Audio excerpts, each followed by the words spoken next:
Hello दोस्तों आज की वीडियो में मैं आपको बताने वाला हूं, अगर आप भी DSC से आधार ऑपरेटर हैं और आपको भी आधार का कार्य मिला हुआ है तो दोस्तों जब आप कस्टमर का आधार अपडेट करने के लिए थंब इम्प्रेशन लगवाते हैं तो ऐसे में क्या होता है दोस्तों, आपका कंप्यूटर हैंग हो जाता है। आपने लैपटॉप को दोबारा से स्विच ऑफ कर दिया, फिर से आपने जब कस्टमर का थंब इम्प्रेशन लगवाया दोबारा से आपका लैपटॉप हैंग हो गया है, प्रोसेस आगे कंटिन्यू नहीं हो पा रहा है। किस तरह का वो एरर होता है मैं आपको दिखा देता हूँ। जैसे कि आप देख सकते हैं यहाँ पर ग्राहक का थंब इम्प्रेशन लगवाया, कुछ इस तरह का एरर देखने को मिल रहा है। Residents enrolment language is in English and the client language is in Hindi. कहने का मतलब दोस्तों ये है आपका यूसीएल क्लाइंट हिंदी पर वर्किंग है, लेकिन जो कस्टमर आपके पास आए हैं उनका आधार इंग्लिश लैंग्वेज में बना हुआ है। आप यहाँ से कट कर दो चाहे ओके कर दो, उसके बाद आपका सिस्टम हो जाता है पूरा हैंग। अगर आप इस साइकिल वाले बटन पे क्लिक करेंगे आपका यूसीएल वर्क नहीं करेगा। आप सेटिंग वाले आइकन पे क्लिक करेंगे, सिस्टम पूरा हैंग हो चुका है, आप इसको कट कर सकते हैं। अब ऐसे में दोस्तों आपको कैसे कार्य करना है, और साथ ही दोस्तों मैं आज की वीडियो में आपको ये भी बताऊंगा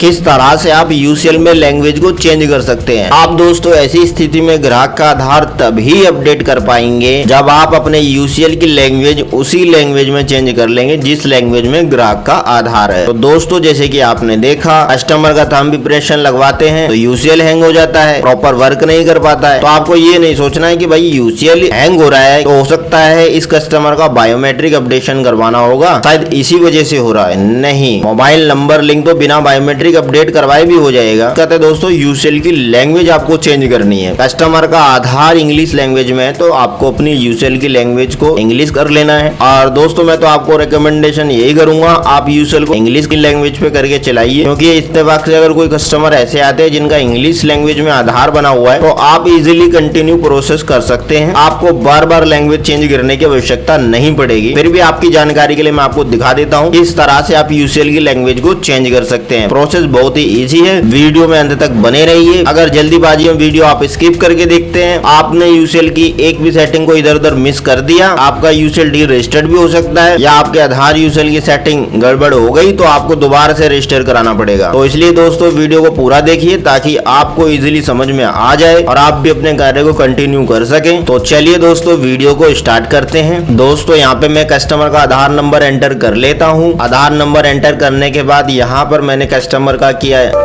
या आप आंखों से स्कैन करके भी प्रोसेस को कंटिन्यू कर सकते हैं। यहाँ से मैंने आइरिस स्कैन किया और यहाँ से ओके, और मैंने डाटा को सर्च कर दिया। यहाँ पर आधार की डिटेल्स को फाइंड किया जा रहा है। दोस्तों जैसे कि आप देख सकते हैं यहाँ पर जो रेसिडेंट्स हमारे सेंटर पे आए हैं इनके बच्चे की आयु लगभग 12 वर्ष है। समस्या दोस्तों यहाँ पे है, यदि ये अपने बच्चे का आधार अपडेट के लिए बड़े सेंटर पे जाते हैं तो इनको अपने बच्चे के स्कूल की छुट्टी करवानी पड़ेगी और आधार अपडेशन के लिए जाना पड़ेगा। कस्टमर ने बताया बस एक नंबर मोबाइल का गलत डल गया जिस कारण से उनका आधार डाउनलोड नहीं हो पा रहा है। अब वो अपने बच्चे के स्कूल की छुट्टी भी नहीं करवाना चाहते और उनका काम हो जाए। अब जब मैं अपने आधार यूसीएल क्लाइंट के थ्रू उनका काम कर रहा था तो मेरे आधार यूसीएल क्लाइंट की लैंग्वेज क्या है, हिंदी, और बच्चे के आधार की लैंग्वेज क्या है, इंग्लिश, जैसे कि आप देख भी सकते हैं। तो इसलिए दोस्तों जब भी मैं बच्चे के थंब इम्प्रेशन लगाता था, आइरिस स्कैन करता था तो मेरा पूरा सिस्टम ही हैंग हो जा रहा था। मैं कुछ भी बटन दबाऊं मेरा सिस्टम आगे प्रोसेस ना हो पाए, इस तरह से सिस्टम हैंग हो जा रहा था। रिसाइकल वाले ऑप्शन पे कुछ नहीं आ रहा है, सेटिंग वाले आइकन पे क्लिक किया वहां पर भी कुछ नहीं आ रहा है। तो ऐसे में मुझे क्या करना पड़ रहा था, पूरा लैपटॉप मुझे स्विच ऑफ करना पड़ रहा था क्योंकि सिस्टम रीस्टार्ट भी नहीं हो रहा था। तो ये समस्या दोस्तों कभी ना कभी आपके भी यूसीएल क्लाइंट में आपको देखने को मिल सकती है। हो सकता है दोस्तों कभी ना कभी आपके भी सेंटर पर कुछ इस तरह के रेसिडेंट्स आ जाते हैं जिनके आधार की लैंग्वेज इंग्लिश है। आपको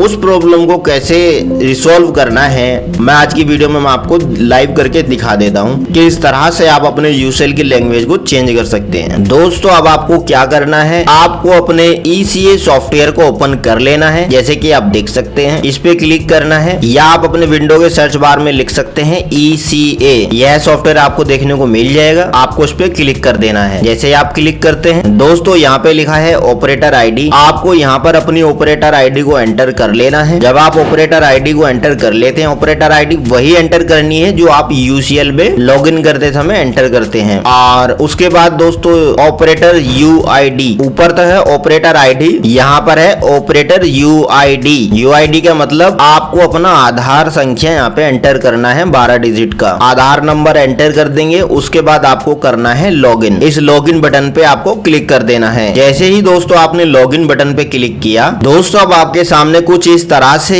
ईसीएस सॉफ्टवेयर ओपन हो जाता है। और उसके बाद यहाँ पे लिखा है डेमोग्राफिक स्क्रीन। जैसे कि आप देख रहे हैं दोस्तों, आपको राइट साइड के कॉर्नर में ये आइकन दिख रहे होंगे। आपको क्या करना है दोस्तों, डेमोग्राफिक स्क्रीन पे आपको क्लिक कर देना है। जैसे ही आप डेमोग्राफिक स्क्रीन पे क्लिक करेंगे, आपका ईसीएस सॉफ्टवेयर डेमोग्राफिक स्क्रीन के फीचर ओपन कर देता है। जैसे कि दोस्तों आप देख सकते हैं, हमारे यूसीएल क्लाइंट की जो लैंग्वेज होती है हिंदी लैंग्वेज होती है। यहाँ पर लिखा है local language Hindi. Local language को हिंदी से आपको इंग्लिश में सिलेक्ट कर लेना है। और जैसे यहाँ पे बताया भी गया है, not if the local language is change you must first save change before processing with the reset of this page. और यहाँ से मैं लैंग्वेज को सिलेक्ट कर लेता हूँ इंग्लिश। और दोस्तों मेन इंपॉर्टेंट पॉइंट बात ये है, मैं आपको बता देता हूँ, आपने लैंग्वेज को सिलेक्ट किया। लैंग्वेज सिलेक्ट करने के बाद बराबर में जो आपको चेक बॉक्स का ऑप्शन देखने को मिल रहा है, आपको इस पे क्लिक कर देना है। इस पे क्लिक करने के ही बाद दोस्तों आपको सेव चेंज पे क्लिक करना है। अगर आपने इस चेक बॉक्स को क्लिक नहीं किया और आपने डायरेक्ट सेव कर दिया, आपका यूसीएल वर्क नहीं करेगा, हिंदी लैंग्वेज पर ही वर्क करेगा। इसलिए अगर आप चाहते हैं आपका यूसीएल इंग्लिश लैंग्वेज पे वर्क करे, तो इसलिए दोस्तों आपको पहले कंसेंट को क्लिक कर देना है, चेंज फॉर होल एप्लीकेशन। जब आप इस पे चेक बॉक्स पे क्लिक कर देते हैं, उसके बाद दोस्तों आपको सेव चेंज पे क्लिक करना है। और यहाँ से मैं दोस्तों इसको सेव चेंज पे क्लिक कर देता हूँ। जैसे ही दोस्तों मैंने सेव चेंज पे क्लिक किया, अब आप देख सकते हैं locate update successfully, change will be reflected the next time you start the enrolment client. अब दोस्तों आप अपने यूसीएल क्लाइंट को जाके ओपन कर सकते हैं और आधार का कार्य कंटिन्यू कर सकते हैं। जैसे कि दोस्तों आप यहाँ पे देख सकते हैं, यहाँ पर दोस्तों आपको डायग्राम के साथ बताया भी गया है डेमोग्राफिक फॉर्म सेटिंग। अगर आप अपना डेमोग्राफिक फॉर्म सेटिंग को चेंज कर सकते हैं, तो यहाँ पे एग्जांपल दिया है कि अगर इंग्लिश वाला ऑप्शन सिलेक्ट करते हैं तो कुछ इस तरह से यहाँ पे लिखा आएगा। तो आधार के बैक साइड में आपके घर का पता लिखा रहता है, जिसमें एक तरफ हिंदी में जानकारी लिखी रहती है, साथ ही इंग्लिश में भी जानकारी लिखी रहती है। अगर किसी ऑपरेटर का आधार सॉफ्टवेयर का लैंग्वेज है इंग्लिश, कस्टमर से पूछा जी नाम की स्पेलिंग क्या है, कस्टमर ने बता दिया, टाइप करा, दोनों तरफ इंग्लिश में आया। लेकिन यूसीएल ऑपरेटर का क्या रहता है, इनकी ऑटो सिलेक्ट लैंग्वेज रहती है हिंदी, क्योंकि यूसीएल ऑपरेटर किसी नागरिक का नया आधार तो बनाते नहीं है, किसी कस्टमर का बायोमेट्रिक आधार कार्य यूसीएल ऑपरेटर नहीं कर पाते। तो इसलिए यूसीएल ऑपरेटर को परमिशन नहीं होती है कि किसी कस्टमर के आधार की लैंग्वेज चेंज कर पाए। आप केवल इतना रेजिडेंट्स को हेल्प कर सकते हैं, अगर किसी कस्टमर का जब आप थंब इंप्रेशन लगा रहे हैं, क्लाइंट लैंग्वेज एरर के कारण उनका प्रोसेस कंटिन्यू नहीं हो पा रहा है, आपका सिस्टम हैंग हो जाता है, तो यहाँ पर आके आप अपनी लैंग्वेज को चेंज करके उन कस्टमर का कार्य कंटिन्यू कर सकते हैं। तो दोस्तों जैसे कि आज की वीडियो में आपको मैंने बताया है, अगर कोई रेसिडेंट्स आपके सेंटर पर आते हैं, जब भी आप उनका थंब इंप्रेशन करते हैं तो आपका